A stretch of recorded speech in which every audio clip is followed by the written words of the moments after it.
A great Monday morning to you all.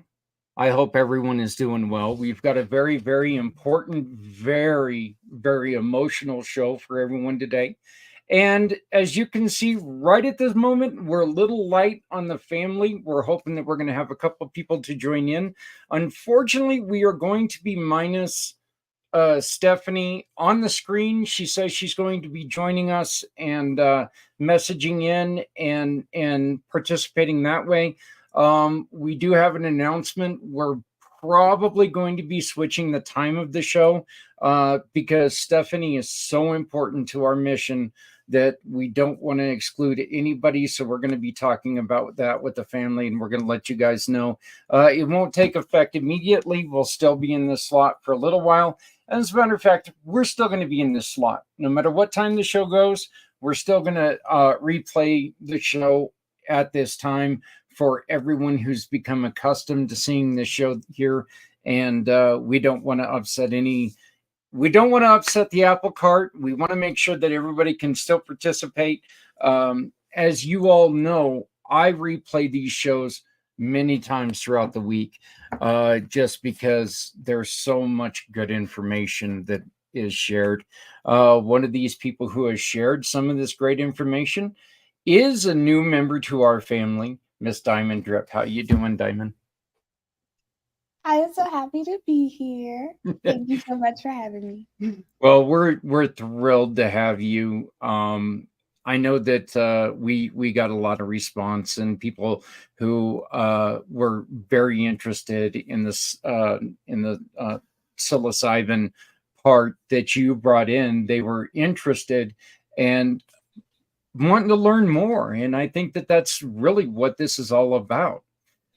Diamond, you also do a lot of other thing with business. Why don't you explain to us what a business resilience coach is? I love that. Yes. Thank you, Zach. So business resilience coach really just came from my own personal need to separate myself from just other business coaches. And one of the things that I noticed about my journey, my story, is that I am resilient. And one of the things that you need in business is resilience because Yeah. you will fall down quite a bit. You will learn a lot. And so it is my great honor and privilege to help other business owners, especially those who are thinking about quitting, be able to give them hope, give them motivation to, keep fighting the good fight, as they say. Yeah. We, again, I am just thrilled to have you as a new family member and putting in your part. And I think this is the perfect time for you to join this show. Now joining us, and I am so happy to see you, Aaron Davenport, New Age to New Creation. How you doing, Aaron? I'm doing great. I hope your guys' day has been awesome. Happy Monday. And as Diamond probably could resonate with, Monday is what we make it. Absolutely. It can be the greatest day of the week. You know, this is something that is really off topic, but I just noticed you guys have like the same color hair now. I love it. So yeah, a little bit different. Oh, and Aaron, just to let you know, we played your episode with your parents' episode that we had last week, and I have a disagreement with something that you said. You mentioned Okay. something on your episode about how you and your sister did not look a lot alike. I'm sorry, sweetie, but I disagree with you. You and your sister look a lot alike. So, um, but we spent a lot of last week playing your two episodes back to back because we spent 2 hours with your parents last week, which was something that we'd not done so far. But after the loss of your sister, and then so we ended up putting the 3 hours together and playing it quite a bit last week, and it was extremely moving. And I know that we had a lot of people who were reacting to it. Why don't you tell us a little bit about what you're doing, and then we're going to go on ahead and get to our guest.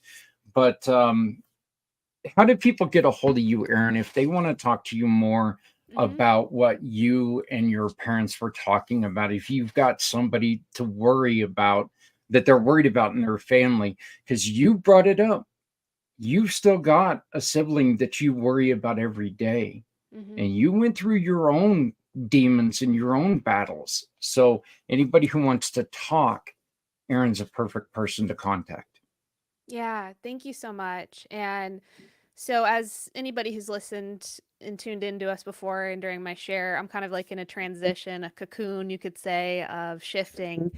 But I do have a background as a life coach and recently had a born again experience this year that's just been really amazing with this new chapter. So, I have a lot of insight and so if anybody wants to reach out to me, please, my email is my first name, Erin, at New Age to New Creation. So luckily that's there on the screen for the most part, .com. And feel free to reach out to me. I also have a trip that's going to Kenya in February, and I'm really excited about that. And just the amount of healing that happens when we come together in a community, especially when we are removed from the atmosphere where we are so comfortable in our day to day doing the same thing, unless we're very intentional about that, and really just to get outside that comfort zone and lean in and grow together. So if you have gone through something, and again, I'm not a therapist or anything like that, but if you've gone through something and you want to be a part of a close-knit community that is very authentic, open, real, and to experience the beauty of Kenya and nature, uh, feel free to reach out to me, email me, and I'd love to share a little bit more about that as well. But you don't have to come to Kenya to have a conversation with me. So feel free to email me and I would love to connect with you further. But yeah, I'm very passionate, as Zach talked about, that, bringing awareness, helping people who are struggling with their inner demons, as he mentioned, and what I've gone through as well with that is I can tell you I've been in a dark place where, like, what is the point of life? And we have these questions, and what do we do with those questions is really important. And so my younger brother, he really struggles still today. My dad had my biological dad had suddenly passed away, and my little brother was 10 and was the one that found him at the kitchen table, and he had just died. And there was no explanation, there was no expectation that that was going to happen. And so he's gone through a lot of trauma. And so that kind of darkness still follows him today. So, as Zach said, there are still people on my heart that are very close to me that I do, you know, worry about, I guess is a word you can use. And that I try to stay in touch with him intentionally because I know what he's navigating through, not only just as a sister, but as somebody who cares. Yeah, we unfortunately, and not meaning to do any disservice to your family, but we haven't had a lot of time to talk about your biological father. We've focused a lot on your sister, but losing any parent, thankfully both of mine are still around. They're getting a little bit older, but both of mine are still around. We're actually very close because we've kind of stepped in to start taking over the bills so they can live the twilight of their life and stuff. But I know that we're trying to prepare ourselves, but I'm not 10. I've been 10 a couple times, 5 to be exact, but I just know that I'm not going to take it very well, so I can just imagine. But ladies, this is a subject today that I don't know if either of you guys got to watch the pre-interview that Holly and I did, but we did something that was, the discussion that we had was very impactful in my life, because her and I have, she's wanting to reach out to some people that we can actually help her do and help her talk to. I'm really hoping to get her involved with the Avery Center, which is one of our mission partners here at Community Pay It Forward. By the way, my name is Zach Clayton. I run Community Pay It Forward, Community Dare to Care. I'm so terrible at doing this. I really am. You can reach me at my card, which is right here, or just call me at 970-909-0751. We try to help people raise money when money is needed. We also offer free clothing, free housewares, free furniture to people who need it in the northern Colorado area. We'd like to talk to you about how to work with us to work for your community. So just reach out to us anytime. But joining us now is our guest, a friend of mine. We've gotten to know each other over the past couple months, thanks to a Colorado meeting. Miss Holly Miller. Holly, how are you doing? I'm doing amazing this morning. Thank you so much. Well, when you and I first started talking, I was a little confused on what was going on, because you are doing the oils, the essential oils and everything, but you're doing it for a specific reason. And that reason is very, very powerful. Why don't you first tell us about your reason, please? Well, if you don't mind, I'd like to first say, hi, Diamond. You've got a beautiful smile, and I resonate with that big time. And Aaron, I do want to go to Kenya, but I also, I feel the empathy for losing a sibling. My brother passed away 18 years ago, so I know what I went through. But why I'm doing what I'm doing is it's extraordinarily personal. I love my essential oils for sure. The emotional side of essential oils is where a lot of people don't understand. And it's been such an awesome journey of being able to understand the impact of what they can do for your body physically, as far as health concerns are a point. But when you dive deeper and you can understand that every single plant on this planet has a purpose, that's multitude of purposes, whether it's warding off and fighting bugs or bacteria, etc. And they also are multifaceted in that they can and do all have an emotional component to them. So it's understanding what they can do for you emotionally, and how they can calm you down, how they can give you energy, how they can give you peace, help you sleep, maybe help you through emotional turmoil that you're going through, help you to forgive, which is huge, help to motivate you, things of that nature. So what is it about the oils that make them, in which, there's always the senses that we have. There's something in the senses that can always be a calming effect. Obviously, there's also the senses that can do it the opposite. But what is it about the essential oils, in which, as you can well see, I've got I've got my scented candles going. I've got the wax burner going.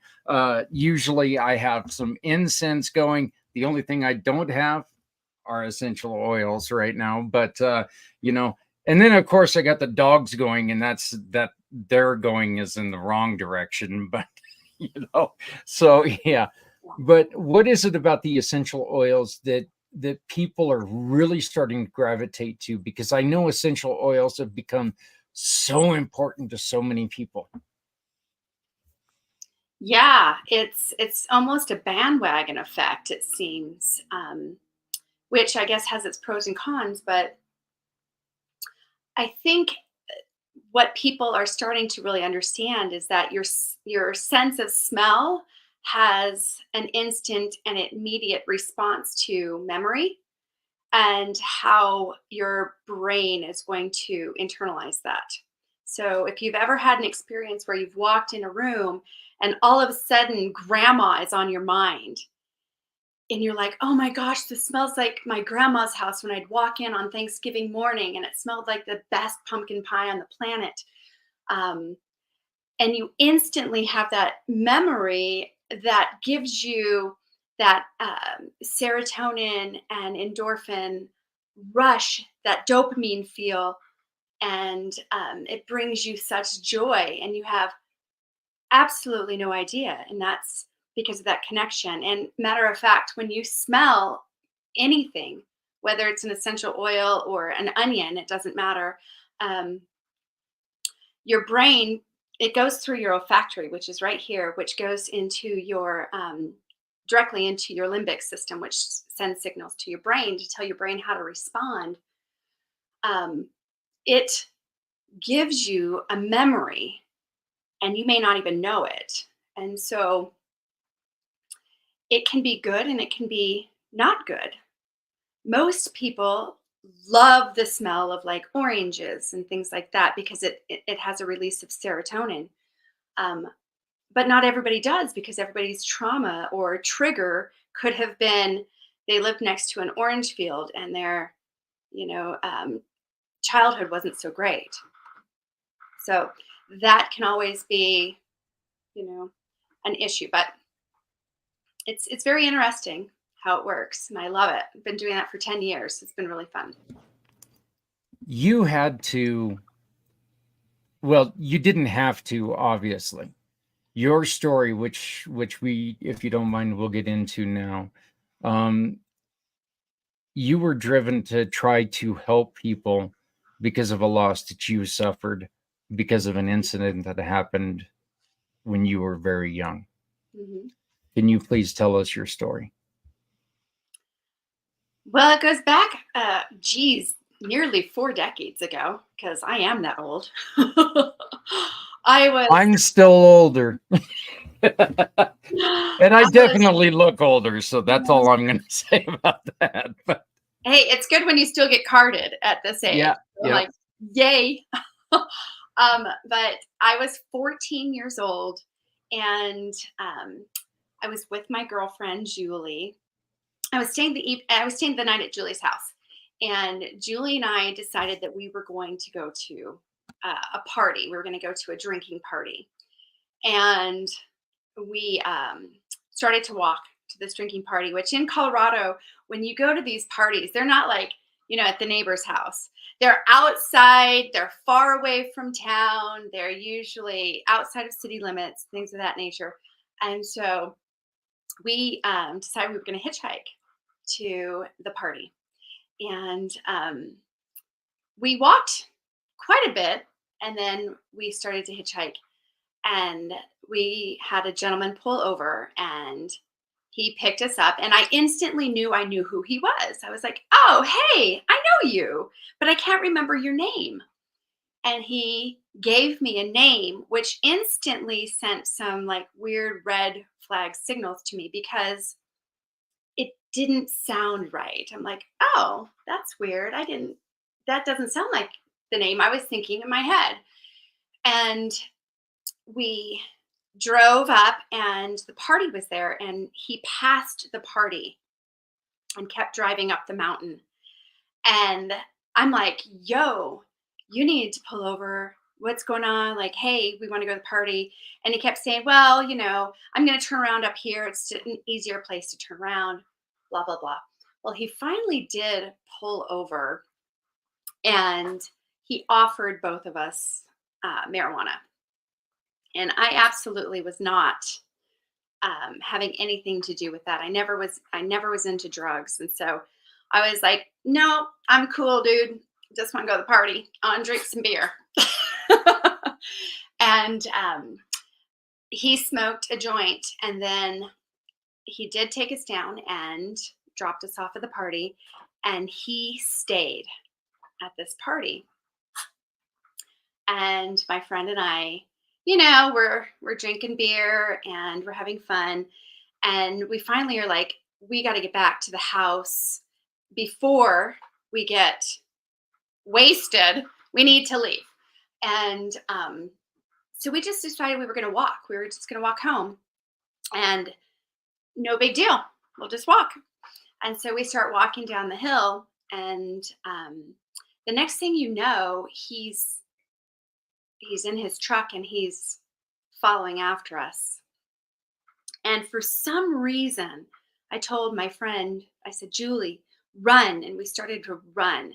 I don't know why, but I was afraid. It had that internal fear. And I don't know if it was Julie or if it was me. I don't remember. But one of us fell into a puddle and we got drenched. And I don't remember which one of us it was. And that's when he pulled over and stopped and was like, girls, come on, I'm going to give you a ride. And it almost felt as if I really didn't have much of a choice, because we're in Colorado, and even though it was the summertime, in the evening in Colorado, it's cold. No matter what time of year it is, it's cold. And so it was probably 40 or 50 degrees outside. It was cold. And now one of us is wet. And so we got in the truck and started to head down the mountain. And it was just a few minutes later when he pulls over to the side of the road, says he needs to go to the bathroom, gets out of the truck and goes behind the truck. This is when he retrieved a knife and zip ties. And then he came around to the side of the truck. I was sitting in the middle. It was just a one seat, kind of bench seat truck. And I was sitting in the middle, and Julie was sitting on the passenger side, and he opened up the passenger side door and reached over with a knife to my throat. And my immediate response was to laugh, because I thought it was a joke. I'm like, what? I'm like, aha, very funny. Move on with your tricks. And I realized pretty quickly that he was serious. And he bound both of us, and then made Julie lay down on the floor of the truck, and then had me lay down on the bench of the truck. And he drove around for a while. I don't know how long. And I kept looking out the window to navigate where I was. It was a small town, and so I kind of knew where I was, but I wasn't 100% sure. I kind of knew where I was. And Julie was crying, and I just remember the radio was on, and I was singing to her.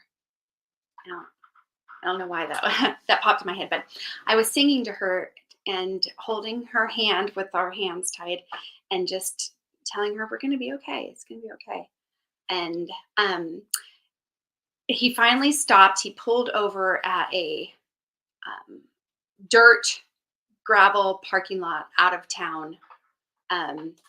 And he proceeded to rape us. And he raped me first, and then he raped Julie. And during this time, I never once thought that we weren't going to be okay. I don't know why. I really don't. I have no idea. But what was going through my head was, how can I get this guy? Like, how can I get him? And so I remember walking around to the back of the truck and looking at his license plate, and I memorized his license plate. I still remember it. I still remember his license plate number. I remember looking into the bed of the truck and memorizing like the things that were in the bed of his truck and where the spare tire was. And inside the truck, he had a rip in his upholstery, and I was pulling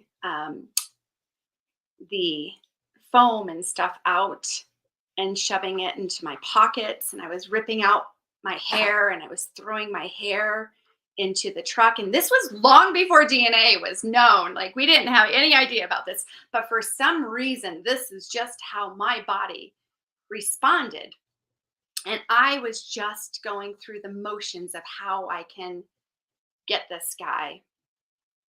And finally, he's got us both back into the truck, and it gets a little fuzzy because I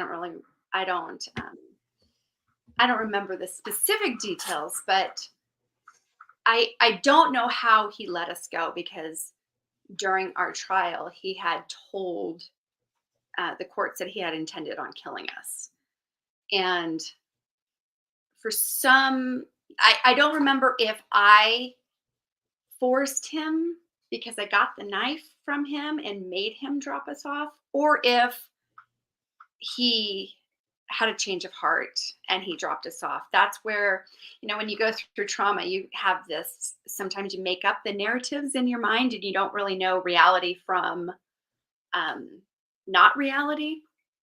So that part of it, I'm really pretty fuzzy on. But he ended up dropping us off fairly close to where my brother lived. And my brother's neighbor was Julie's mom. So that's where we were supposed to be staying the night.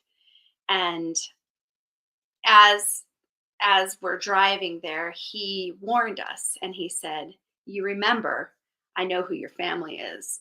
And if you say anything, I'm going to kill you and them." And the threat was not real to me, but the threat was very real to Julie. My family, I just remember thinking, if you really did know my family, you'd know that my dad will put a bullet through your brain. And my brother will torture you before he puts a bullet through your brain. So that was a threat that was so laughable to me. And it never even crossed my mind that I would not report it. It just was never, ever a consideration. And we ran, and Julie ran straight home and went straight into the shower. And I ran straight home, or straight to my brother's house, and called 911.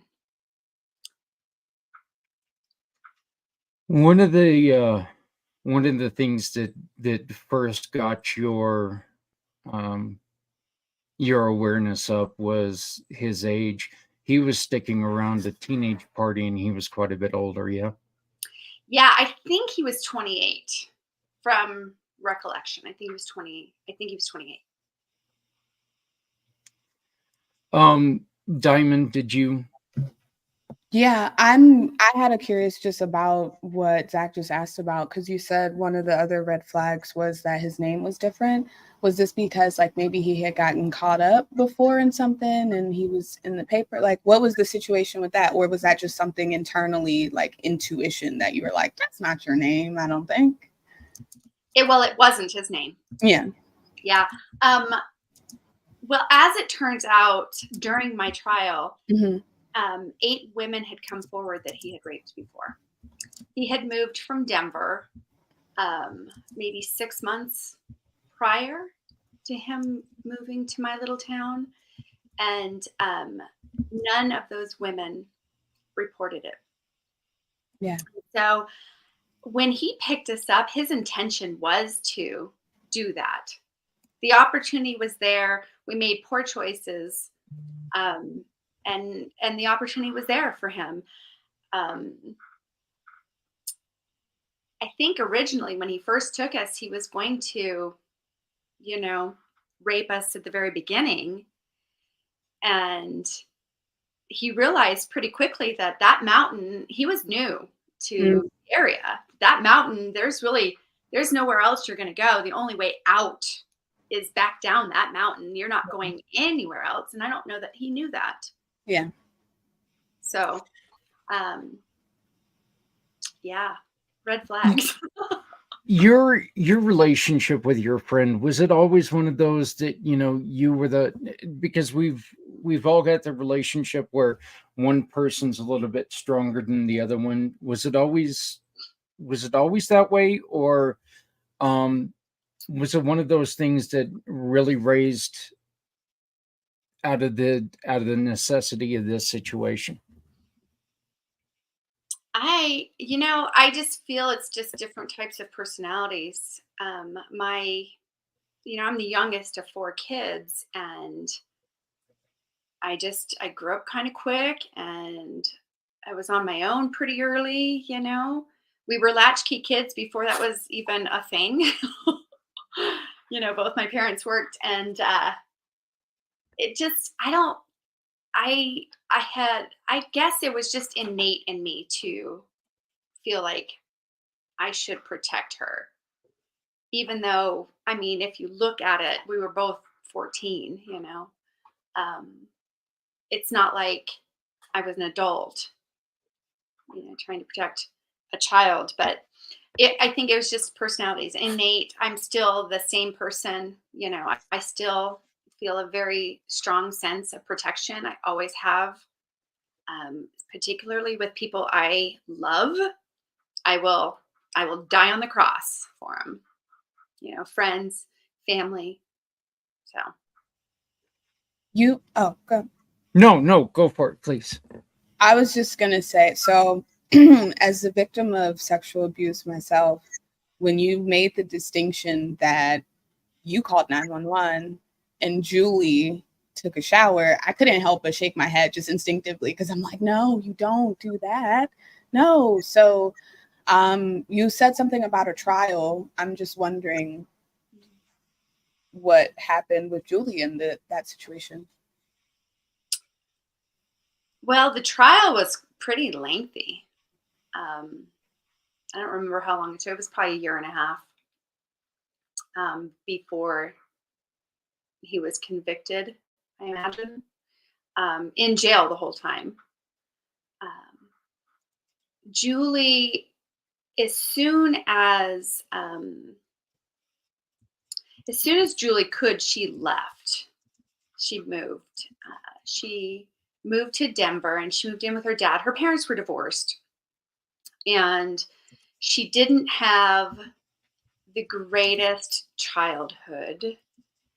And her parents didn't have very much money.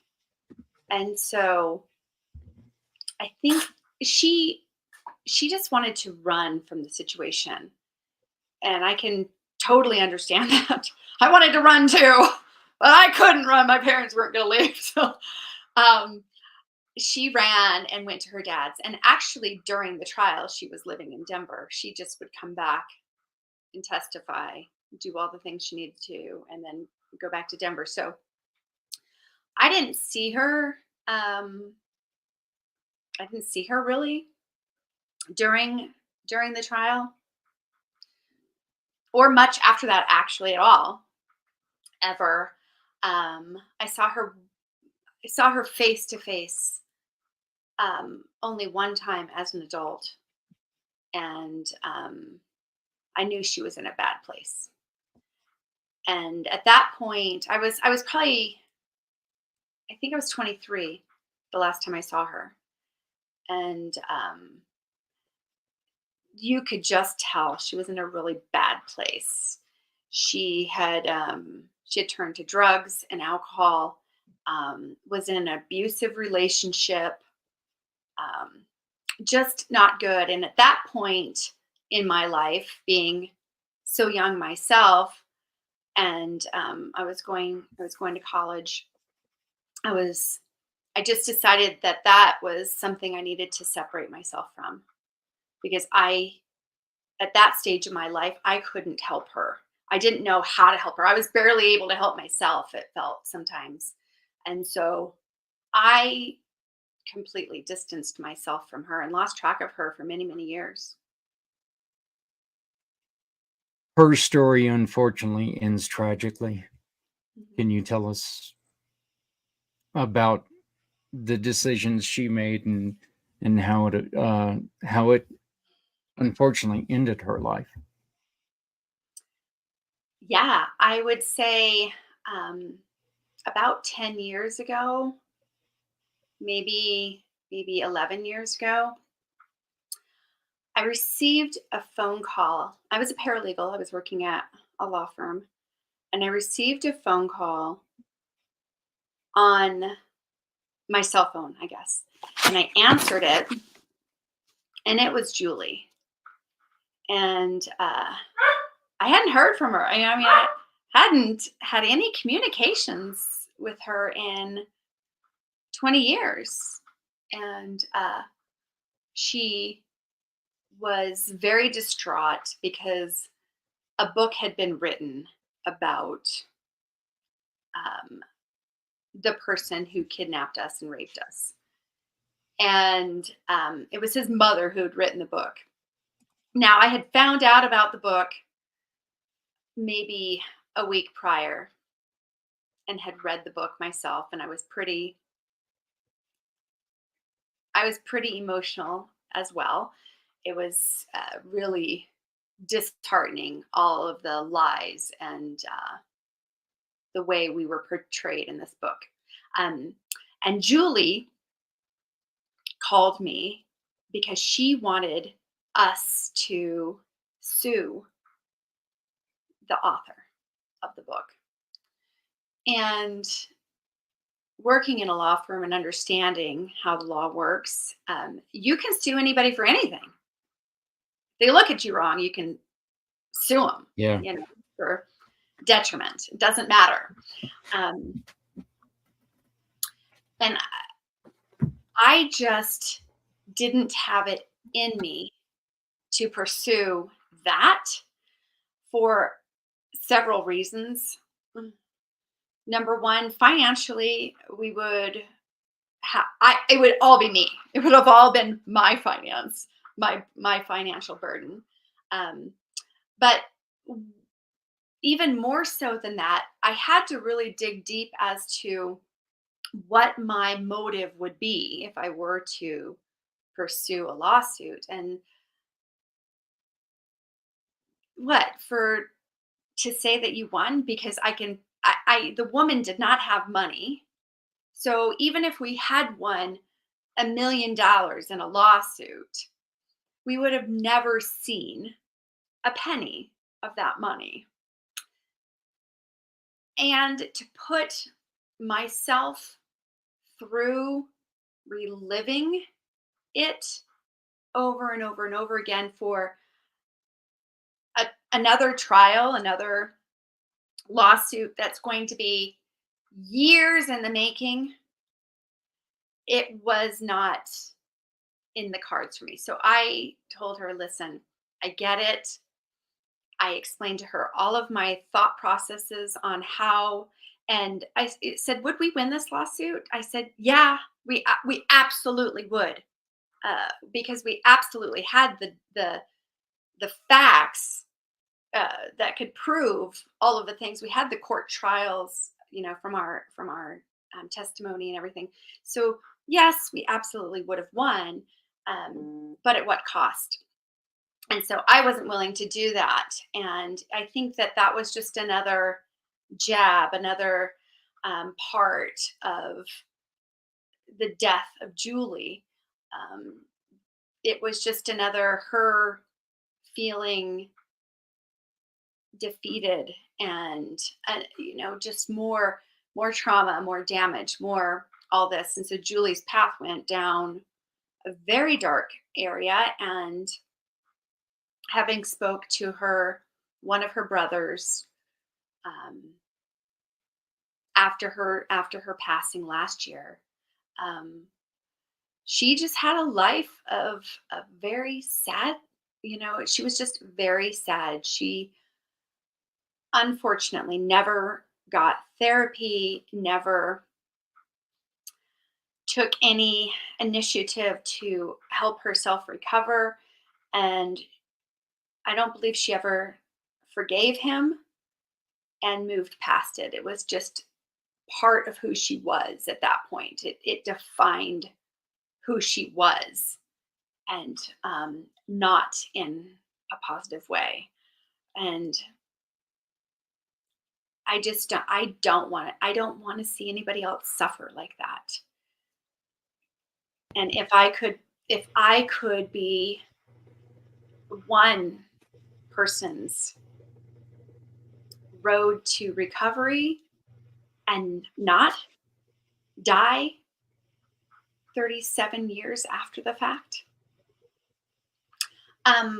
it would just change everything. And that, to me, is why I do what I do and why I chose to go down this road. And it took me years to figure it out.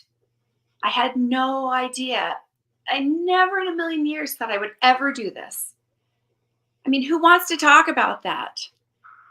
Certainly wasn't me. I swept it, underneath. Not afraid of it, but definitely not wanting to be like, oh, look at me. I was raped. I was kidnapped. I was, held at knife point. All these things that nobody wants to. I definitely never wanted that to be my scarlet letter. Well, I want to bring this up. You didn't go through with you did not go through with the lawsuit, but you didn't sit pat when it came to this book. You took other actions. Tell us about that.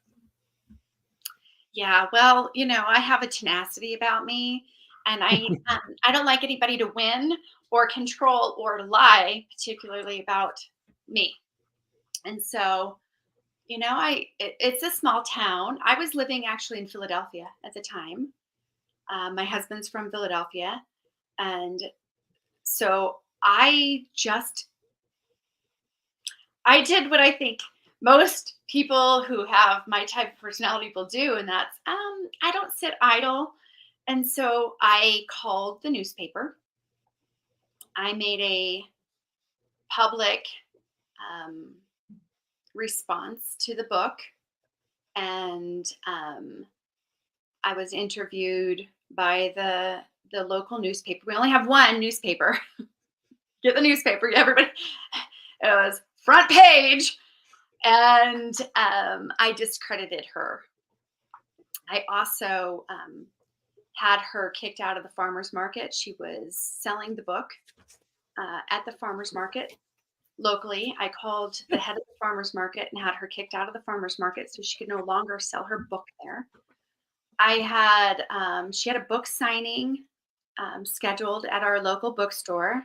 I called them, had the books pulled off the shelf, and had her book signing canceled. And I did that to as much as I could in, she had another bookstore that she worked with in a much, much larger town about an hour away. And I got them to do most of it. And then I had the publisher that published her book. I had them destroy the prints that they had, because she had self-published this book. And so she spent a lot of money to self-publish this book, and I made it virtually impossible for her to publish any more of the book because I had the plates destroyed. And that's just, because I was absolutely not going to allow that bullshit to be out there. My name was not going to be rubbed. She was not going to make this person, her son, out to be a martyr, which is what she called him in the book, that he was a martyr. And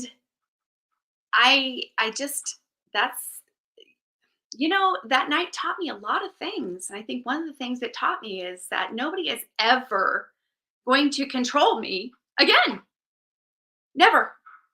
And that book was part of that little bit of control. And I was not going to take that. I have a question based on what you just said about that control piece, because something about that like resonated in me, and I had already had like a question. So this kind of ties in. It kind of helps me answer it a little bit, but I don't like making up stories about people. So based on everything that happened, I know that for me, like I had a certain feeling of guilt around the situation itself because like you guys, I made the choice to go with people I didn't know necessarily, and it took me like years of therapy to let go of the guilt that came with that, because it was like, well, if you had to just listen to the rule that they tell you as kids, like don't talk to strangers, then this wouldn't have happened. But it seems to me clearly like that you might have two forms of that, because one, it happened, but then also you survived. So then there's like another level. So for people who maybe, like you said, 8 women came forward that they didn't file reports. So maybe for the people who don't have that tenacity that you do, like how can you say words about how you were able to navigate that feeling of like guilt for those who may need a little bit more encouragement to come forward? Ooh, I girl. know. Sorry. Well, first of all, I don't think that there's a wrong way to respond. We we would like to believe that if we're in a situation on how we're going to respond, but the truth is we have no idea until we're in that exact moment with absolutely no clue how we're going to respond. And to pretend that you do is a little bit arrogant. So, how I navigate that, I absolutely had a lot of guilt for a long time. And I probably still have some, just because we never can be so at peace with where we're at that we don't continue to try to move forward and make it even a greater journey. So when Julie died last year, I went through a huge chunk of guilt for a couple of weeks again, to the tune of where my best friend, she's like, Holly, maybe you should go back to therapy, with lots of love, because I'm one of the types of people that when I was little, I used to think that therapy was because you're weak, and now as an adult, and actually by the time I had gone through my therapy, um, I realized that it's actually a sign of strength, to be willing to be vulnerable and put yourself out there for somebody else to judge. And so um, I took that and I internalized that guilt for a while. And I guess my guilt for that was that I couldn't save her again. I couldn't save her that night. I couldn't save her again. And I had some guilt because I pretty much cut ties with her um, at 23. And then I had some guilt that I wouldn't pursue this lawsuit to help her have closure, although I don't think it would have. Yeah. In a logical, in the back of your logical brain. Yeah. And then I had guilt that she just suffered her whole life. Like that night killed her. It just took 37 years for it to reach the end. And I don't know. I guess you have to get out of your own way and realize that even had I done all the right things, she's going to be where she's at. Yeah. And I have to take myself out of the equation. And just go, Julie did the best that Julie could do. Yeah. With Julie's mind, where she was. And there was nothing that I would have been able to do for Julie at that moment. Yeah. And so I don't know. I wish I could really answer your question with clarity. And the truth is, I don't know. We navigate our own journeys, and we just try to love ourselves enough to have enough grace to be able to realize that I'm not God. I will never be God. I will never be perfect. I can work on having, striving for perfection, but knowing that that's never going to be an achievable goal. Yeah. Strive all day long, and I will still never be the Lord. Yeah. So it's just understanding that and giving and not comparing yourself, because that's, what's that saying? Comparison is the thief of joy. Oh, it's so true. Yeah. It's so true. And people now with social media, it's even it's at the forefront of even more of what people look at, because you're seeing this like perfect postcard moment in time of somebody's perfect life, that you don't see the 25 I'm gonna kill you if you don't smile for this picture moments. Mhm. You're like, living the life, living the dream, I'm perfect. Yeah. Life is not perfect. Life is messy. Life is super, super messy. And so people will compare their lives to somebody's snapshot of perfection that that they are only letting you see. They're letting you see this tiny little bit, and our lives are so much greater than that. Yes. Thank you. The public itself, we know that Julie wanted you to continue with the trying to take mom to court. The public itself, did they understand, or were there quite a few of them that were trying to also lead you in the way of, you need to take this lady to court, you need to do this? Oh, not really. My husband at first was, to be honest, he just wanted to go shoot her. Like, he just wanted to hop on a plane and fly to Colorado and just kill her, because she was the devil to him. And my husband actually went through a period of time where he was extraordinarily anxious and had trouble sleeping because of that. And he just saw everything that it was doing to me. And it was really hard for a while. I mean, I probably went through, 6 months of kind of depression. I remember calling out my best friend and just literally bawling. I mean, just bawling hysterically, because I couldn't believe that somebody would do something so detrimental to my character.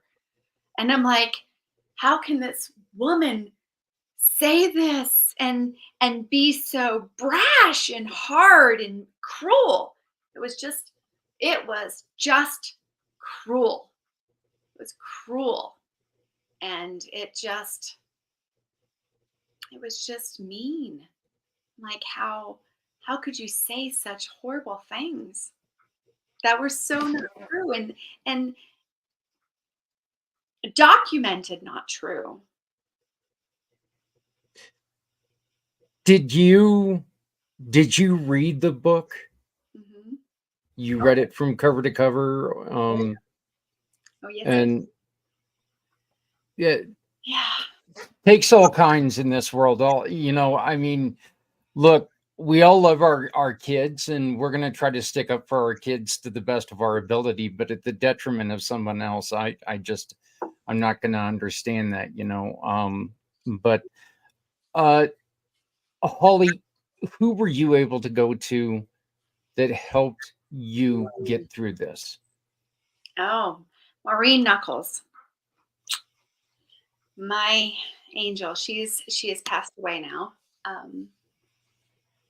She was my therapist, and God bless her. I put that woman through some serious hell. Mm, Seriously, she was. She just never gave up on me. She never quit on me, which was shocking because I think I would have quit on me. I was a bullheaded kid. I'm a bullheaded person. No, I am still a bullheaded person. I was very, very bullheaded. And, we had therapy once a week, and it was like for, I would say, almost an entire year. The only thing that came out of my mouth during that hour-long session was F you. You don't know what the F you're talking about.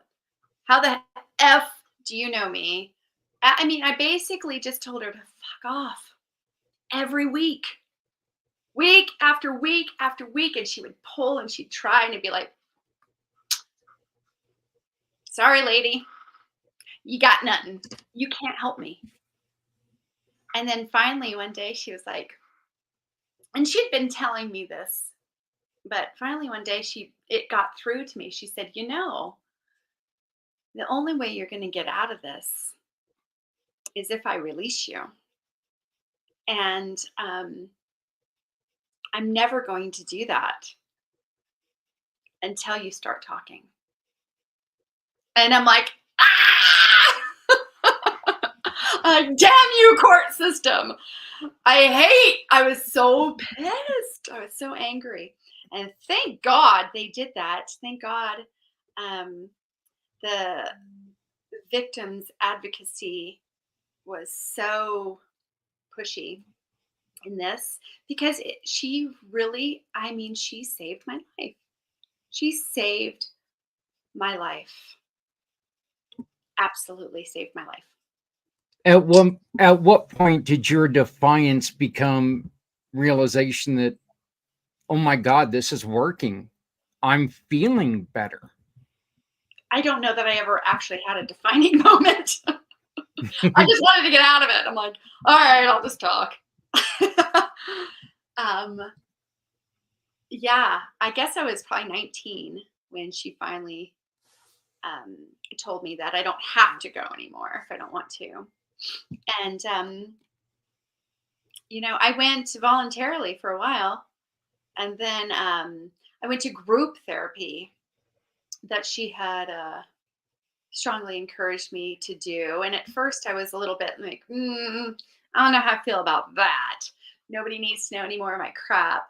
But what was really interesting to me during group therapy is we did some seriously incredible exercises that I can't wait to do with my clients, my new clients. But I think that one of the greatest things for me was to understand that I wasn't alone.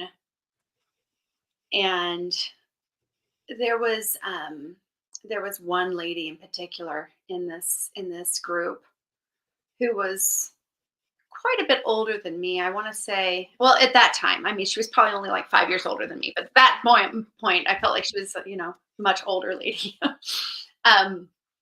And she had been raped by her father for like years and years and years and had several children from him. And that was so, I just remember listening to her story and just crying. And I kept thinking, Jesus, what's the big deal about mine? Mine was only like 6 hours long. Like, yeah, what do you do 6 hours in a lifetime? And she was like 13 years and she has kids. And I'm just like, I her story impacted me so much. That was a very huge turning point for me to really see.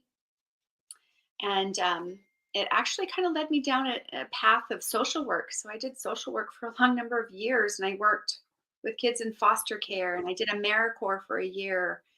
And I volunteered at the DA's office in a Scared Straight program that I helped, and ironically went to the prison that my assailant was in. Not at that time, because he had already been murdered at that point. But I went to that prison, and that was pretty crazy. Um, but it was, it led me down another journey, another path, and then I went into residential treatment. I worked in residential treatment with boys with behavioral issues. Hmm. They were ages 6 to 14, and that was just another, like, oh my gosh, how can I feel so bad about my little moment, my little snapshot of crap, when these kids are being sold for drugs, given away so that somebody can be pleasured, so they can have, another I don't know how they divvy out, but another gram or another bag of meth or whatever. Just was so incredibly disturbing. And I did that. I worked in residential for 8 years, and that was a really hard job. It was a really hard job. And so I think just seeing um, that my little snapshot really isn't, like, if these kids can survive, and ironically, I've got my 8-year-old great nephew who has moved in with us, that's been living with us, and we're fostering him because my niece is a drug addict and an alcoholic, and she has abandoned her children. And so now I'm taking care of this little boy. It's so strange how it all works and how it all comes to, like, this full circle of life. And then Julie dies, and I have this realization that I need to do something more. And I can't just idly sit on this just because I don't want to talk about it, just because it is ugly, just because it's hard. So what?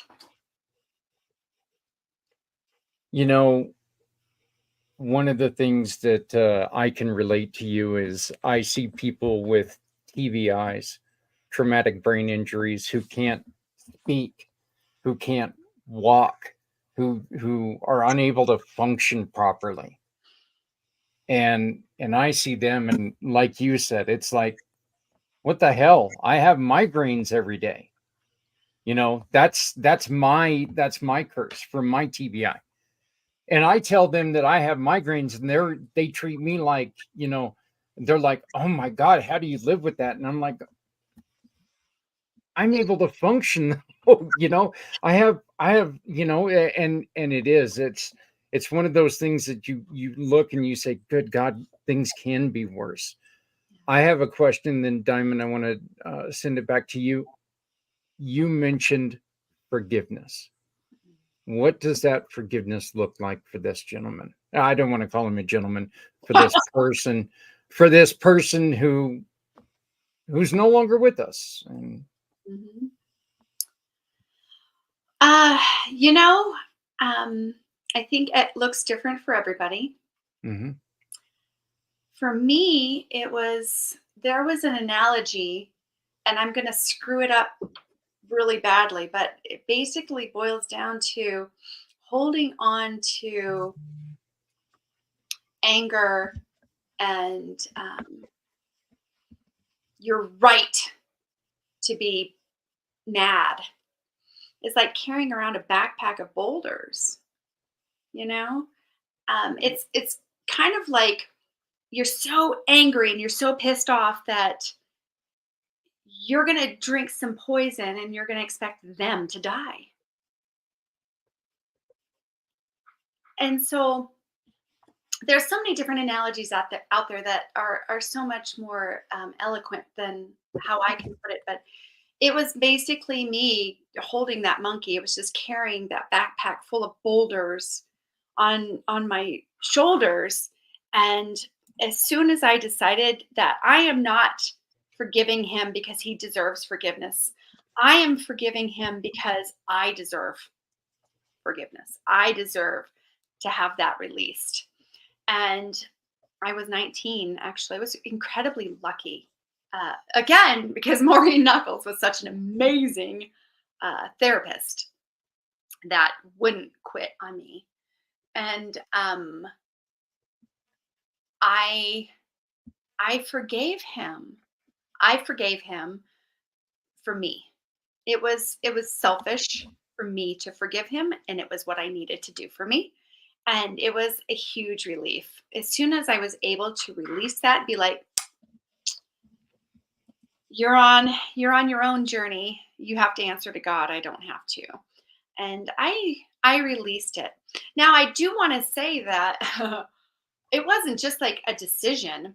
I did a lot of things. I wrote a letter and I stapled it to a tree and I beat the shit out of it with a bat, and then I ripped it up and I peed on it after I burnt it. And I mean, I did a lot of things to be able to release and forgive and all of that stuff. And actually, after he died, I even peed on his grave. Like I did. And that was for me. That was for me going, okay, I'm done. And literally releasing. And so it looks, like I said, it looks different. And some people can just make a decision and forgive, and other people have to go through a process to forgive. And I needed to go through a process, and I did, and it was incredible. I loved it. Well, Diamond, I know that you've got another meeting that you're delaying a little bit for, and I appreciate that. But do you? I'm going to let you do the Yeah. give your last thoughts, please. Yeah, I just want to say thank you so much for your courage and your vulnerability to be here today.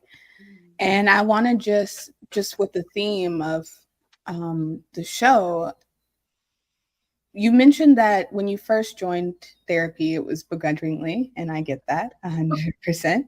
Then eventually you got to a place where you could go and, you actually you weren't forced to go. And then I know you said that your best friend currently, when Julie had passed, had brought up maybe you considering therapy again. I don't know if you chose to do that, but in coaching, one of the things that I like to say to let people know, like, just the possibility. We have this phrase is what's possible with support is, and then you fill in the blank. And so I'm wondering if maybe as one of your last words, you could fill in the blank for us on what's possible with support after something like this. Oh, friend, that's limitless. That is limitless. That is 100% getting out of your own way and not letting all of the fear and the unknown stop you. And there is no motivation. You either you do it and the motivation comes. But yeah, get out of your own way. Don't compare your own journey, and give yourself an immense amount of grace. Give yourself the same amount of grace that you would give somebody else that you loved. Yeah. You have to love yourself enough to do it. Thank you. Thank you so much for joining us today, Diamond. Going ahead and get on with your day, but thank you so very much. I appreciate it. And then, Holly, tell us about now. What are you doing now?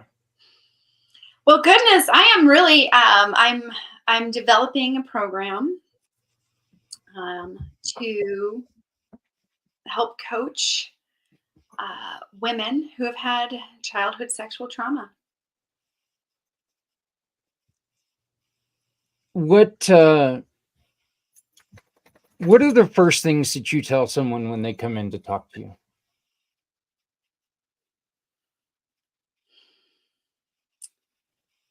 It is all relevant, Zach.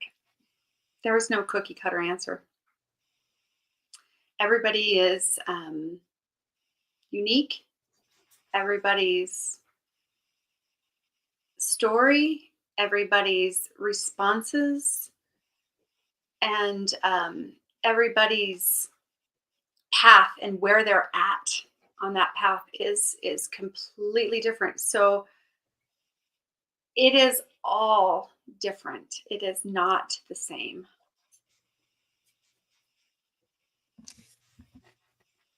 I'm going to tell you, we've had 2 conversations on this, and both of these conversations have been so powerful. And I appreciate your honesty, your openness, and I really want to thank you so much for coming on and speaking of this. And I want to further that, and I also want to thank you for being there for other people who are dealing with this. And I think it's such a fantastic thing. And I want to let you know that Footprints Forward, Community Pay It Forward, all of our programs are going to be here if you ever need anything. I want to thank you for giving us a little extra time. People can go to your website, amboh.net, amboh.net. Is there any other way for them to get a hold of you, or is that the best way? They can email me. It's holly@amboh.net. Okay. HOLLY@amboh.net. That sounds great. Do you have anything special going on with the oils right now that we can help you promote? Oh, I'm always doing something. I'm going to a convention tomorrow to learn more. So 2 or 3 times a year, I get more education, and so I'm leaving tomorrow for another several days of intense education and training. So, I'm promoting all of my emotional oils. I guess we have some incredible emotional oils. This one happens to be Peace, so that I put it on before and kind of during our interview to help keep me calm and not overly speaking too fast or trying to be able to calm my mind to have good thoughts and words. But do you suggest someone sit down and talk to either yourself or someone else when they're going through, they're trying to find the right oils, because I guess it's kind of like, putting on anything, that if you're just trying to mix stuff up, might not work right. If with the proper guidance, you can probably find a better fit. Do you suggest people contact you and have a conversation before they just go out and purchase any oil? well, it's like cars, I guess. There's some cars that have been produced over time that aren't really that great, and there are cars that have been produced over time that are incredible. What I will say is that because it is a kind of a bandwagon thing right now, where everybody's like, "Oh, essential oils," I'm going to buy them at the dollar store or at the gas station or at Walmart, and I guess I just have to. I don't know how else to be but blunt. Those aren't essential oils. Those aren't actually real. Those are mass produced, and they're nothing more than a fragrance. They're nothing more than a perfume. So while they might smell good, they are not going to do anything therapeutically for you. They're matter of fact, they actually could harm you. So fragrances are no bueno. They're not good for you. So I promote doTERRA for one reason, and that's because I've actually been to some of the farms and seen the production. I know all of the chemical constituents of each individual bottle of oil, because I have on the bottoms of the oils, there's numbers, and you can go directly onto the science site and type in those numbers, and you can see the exact amount of linalool in lavender oil or whatever. You can see literally every speck of what is in there. And so you know exactly what you're putting into your body, because whether you smell anything or wear anything, it gets into your bloodstream. So even if it's fake, it's still getting into your bloodstream. So every time anything, whether it's pollution or Febreze or Glade plugins or whatever, all of those things get into your bloodstream, which can cause and have been proven to interrupt the endocrine system. So we have a lot of new health issues because of fragrances, like endometriosis is huge for women because of fake smells directly impeding your endocrine system. And so I would say do your homework.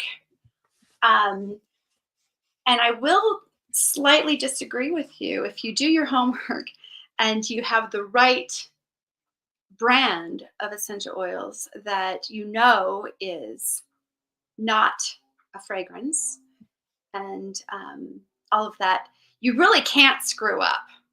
You really can't. You can't buy, a bunch of different oils from doTERRA specifically and mix them into a diffuser and cause problems.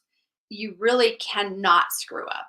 It doesn't matter. What I will say is when you are blending your own, you can cause slightly different responses. So for example, layering essential oils in a specific way for, let's say, sleep. If you layer them in different orders than is recommended, you might have weird dreams. Wow. Because it was mixed differently. Now it's still going to help you sleep, but you might have some. It's just the waking up's going to be a little bit different. Instead of waking up nice and relaxed, you might wake up going, "The hell was that?" Yeah, and so that was one of the interesting things I learned early on in my journey. I had made my husband this hibernation blend, and I put it in a roller bottle like this, blended it myself, and he wore it at night, and he was like, "This is so amazing! It's so good." And then he ran out, and he's like, "Okay, you need to make it for me again." And I think I just layered it differently, and that next morning he's like, "Babe, what did you do?" And I'm like, "What are you talking about?" He goes, "Well, I slept, but I had very vivid, weird dreams." And I'm like, "I don't think that's possible." And then I did some research and I found out that, oh, yes, it is possible. And I said, "Well, I guess you're either going to use that and you're going to have weird dreams till it's over, or I have to figure out what I did the first time to blend it." And so that was interesting to learn that. But yeah. We have a question here from Sam Thomas, and the knowledge, it helps keep the peace within you, right?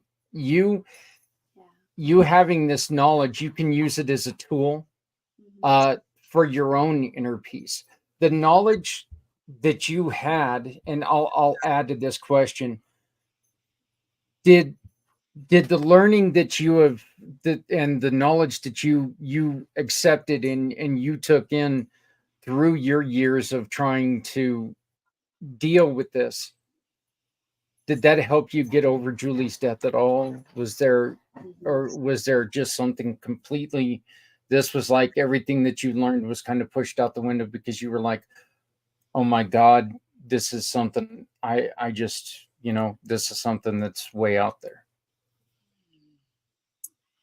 For about the last 13 years, I don't know that there's ever been a moment where when something happens, I don't instantly think, what do I need to do for me? And I absolutely do go to the oils very quickly. And it's kind of fun to see that my kids are exactly the same way. I mean, my son, he's 15 now, and he instantly goes, "Mom, I just got stung by a wasp. Where's the lavender oil?" Like it's so interesting to see. And now with my 8-year-old great nephew, he's all about it. He's like, every night he's like, "I want you to put frankincense and lavender and serenity into my diffuser tonight." I mean, it's really kind of funny because, you don't know what kind of impact you're having until it's there. Like, I mean, my grandson is 4, and he was only 40 minutes old when he had his first experience with essential oils, and it was great because I got to anoint him with frankincense, which is in the Bible. It was so incredible to be able to take this brand new baby and anoint him literally on the crown of his head and down his spine with such a precious oil that is going to be so beneficial to his development. And I just know that. And there hasn't been a day in this child's life that he hasn't experienced essential oils. He's 4 and he's every single day of his life. And so it makes me feel very proud that I can help my family heal in, these physical issues, but also, when they're going through some stuff, we can deal with the emotional aspect of it too, which is really, it's really kind of cool. And you know what? You don't have to know anything about essential oils. You just have to be willing to have an open mind. And this little 8-year-old, he just looks in my oil box and he goes, this one. And he picks it out and he goes, "This is the one I want." And I'm like, "Oh my gosh, that was the exact one that you should have picked." You just, so intuition really works really well with the oils too. So yeah, that is so that's so great. Sam's back with one more. Well, there you go. So Holly, again, I want to thank you so much. Your website is amboh.net. amboh.net. Yeah, that's my kids' names. Oh, okay. Amber is my daughter. Bodie is my son. There you go. Amber.